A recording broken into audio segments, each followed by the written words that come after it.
lorsqu'on a recours à la communication non violente, on a quand même la volonté d'avoir une relation de qualité avec l'autre. Alors qu'est-ce que ça veut dire avoir une relation de qualité?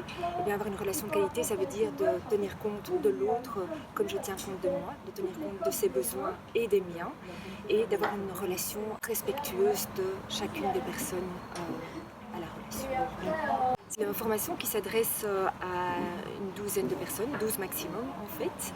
Et c'est une formation qui se compose de 3 modules, d'une demi-journée. Le premier module est consacré à une explication théorique sur la philosophie de la communication non violente et puis sur le processus de communication non violente en tant que tel. On le travaille à travers un exemple qui est donné par un participant et puis ensuite les participants sont invités à s'approprier l'outil par un exercice. Ça, c'est pour le premier module. Ensuite, le deuxième module est axé sur l'écoute de soi, donc quelles sont les postures pour avoir une meilleure écoute de soi, et puis des exercices pour pratiquer l'écoute de soi dans différentes situations à travers le processus de communication non violente, en gros. Et puis le troisième module, c'est l'écoute de l'autre. Donc comment utiliser ce processus de communication non violente pour avoir une meilleure écoute et pour mieux comprendre ce que l'autre vit.